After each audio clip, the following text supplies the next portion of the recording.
Hello and welcome to Sav's Insights.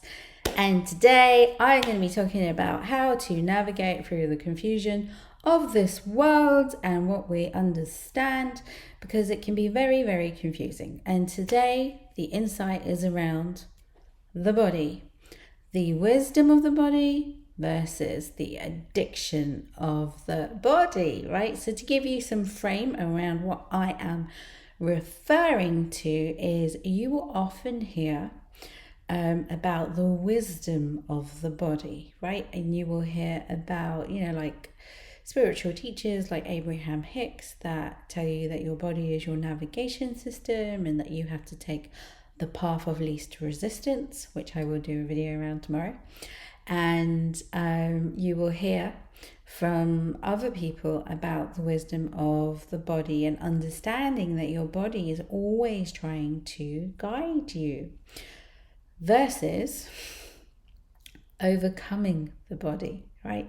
The emotional addiction of the body, which is talked about often by people like, sorry, I'm not sure where to look sometimes.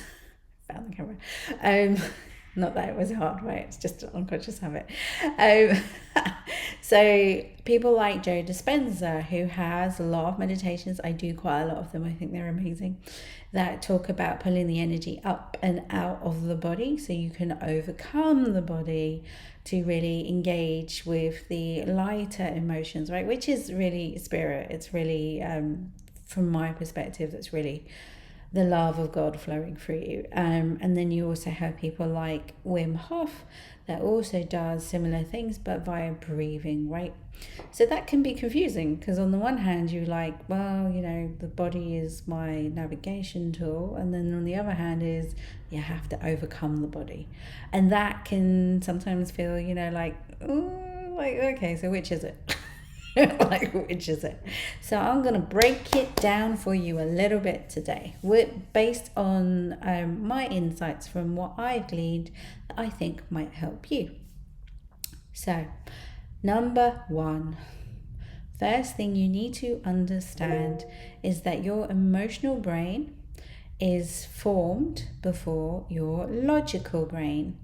And your emotional brain is also referred to as your subconscious mind or your unconscious mind. And it is in fact, like, we are emotional beings. It is in fact the body, right? So what you feel on a day-to-day basis, and you can feel things in any part of your body, right? So you can feel anxiety in the pit of your stomach. You can feel love emanating through your heart, and you can feel joy coming through the smile of your face, right? Excuse me. And what's really important to understand is we all suffer from trauma. We all have traumas, right? Whether they're big traumas and little traumas or medium-sized traumas. That's not actually used as a term, that's just something I put in there. You can have direct trauma, indirect trauma, right? And we all have them, and we all often have combinations of all of them, right? Now, because we've not been taught that we are first and foremost emotional beings, we tend to operate from logic, and logic hasn't got a clue what's actually going on, because our emotional minds are the navigator. They drive everything that we see in our life. Everything is energy. What you reap what you sow, right? So the energy you put out is the energy you receive back. So for example, if you have suffered emotional trauma, so for me, I had sexual trauma at a young age because I was assaulted a few times. That The Body Keeps the Score is a really good book if you get a chance to read it.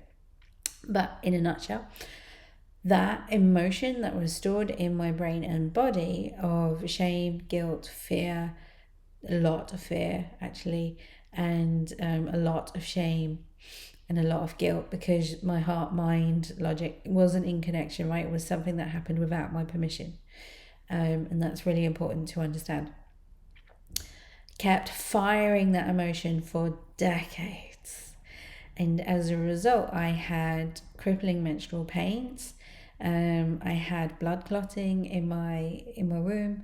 I had fibroids. I had 3 miscarriages.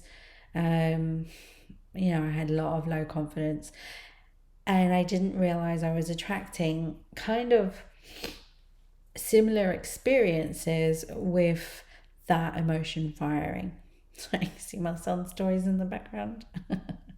Anyway, and so once I was able to release that heavy emotion based around that trauma, I kid you not, all of my menstrual pain cleared.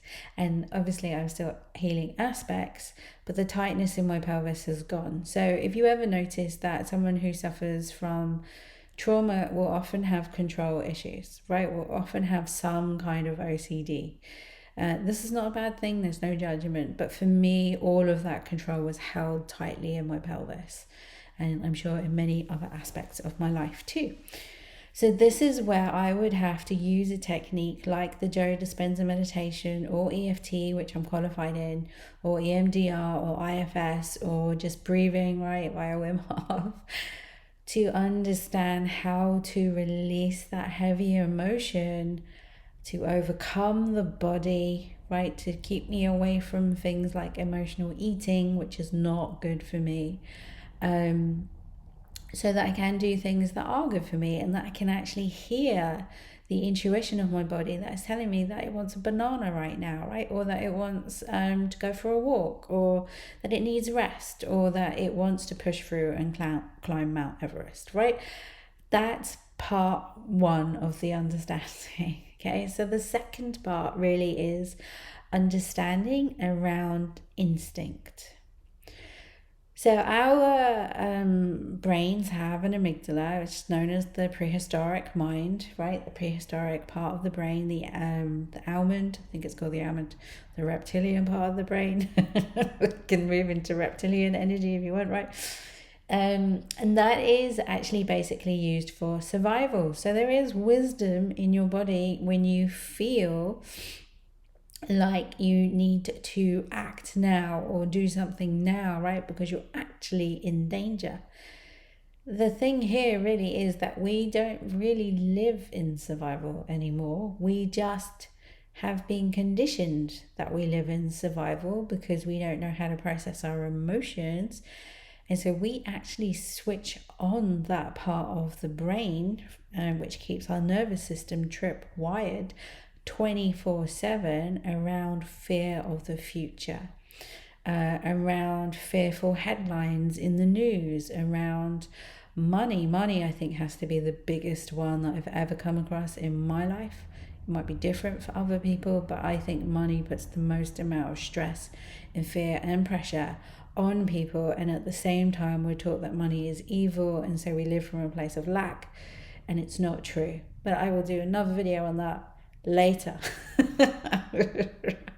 Anyway, and so what happens is we live in a state of stress, not eustress, which is euphoric stress when you're excited to do something and learn something new, right, and break through your next limitation. It's a place of distress, which it closes you down, right? It closes your body down. It releases chemicals that are imbalanced, that maybe it releases too much cortisol, and that is in your body. So you've heard about, I'm sure you might not have, but you might have heard about the gut biome and the blood-brain barrier. And because your brain is your command center, right? So when those things are triggered based on the emotion that you're feeling, and then it triggers more negative thoughts, it can feel like you are,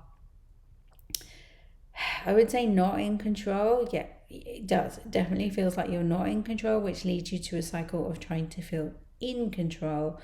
And so how do you follow that wisdom? Well, first of all, you have to become aware of whether you're actually in danger or not, or whether it's just an old pattern, thought, belief, habit that's being triggered. And then you feel where it is in your body. And David Hawkins wrote a really, really good book called Letting Go, so that you're not trying to suppress or indulge the emotion, because suppressing it amplifies it, indulging it amplifies it, right? It's understanding how to feel it and release it so that it's just let go, right? So that it doesn't build up in your body over time like mine did, and doesn't give you like miscarriages and blood clotting and all of that sort of stuff. Excuse me. And you will start to notice where the wisdom is in your body. And what I would really guide you to, if you want to drop into the wisdom of your body at any time, is always to drop into your heart. So we need to be very careful that we shield our hearts, but we don't close them.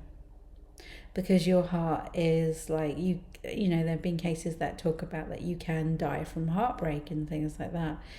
But actually understanding the energy of the heart, the vagus nerve, how that links to your brain, all of those kind of things is really important, because the energy of your heart is, I think it's 50,000 times more powerful than just your brain. So having said that, the wisdom of your heart will give you wisdom over your body, and you will be able to understand when you're actually in danger, when you have something old to process that's coming up, or when you can lean on intuition and inspiration and act and live an inspired life in that sense, right? So your body is your navigation system. It is wisdom. You just have to know how to use it. I hope that helped you. I will be doing more videos around this to help give you some insight into the insights that have really helped me to get me out of confusion, right? So I know that when I'm eating free donuts, whether I actually want to eat free donuts, right, because I'm having a fuck it moment and that's what my body is telling me to do so I can pull my energy back, or whether I'm going to have free donuts because I'm triggered by something, or whether, you know, I'm having free donuts because it's just a habit. Right? And to love myself, love and accept myself, like whatever happens, like whether I want the free donuts or not, right? It's really about coming into love and acceptance for who you are and where you are right now. And then that often leads you to change, and then that actually makes it a lot easier, because then you're doing it from a space of want and love and effort rather than force, although you might have to use willpower at some points. I hope you enjoyed this. I will be uploading more videos later, and have an awesome day. Please like, comment or share. If you are going to comment, let me know if there's any other topics that you would like some clarity around, and if I do have insight around them, I will post. Thank you so much for watching. Take care. Have a good day.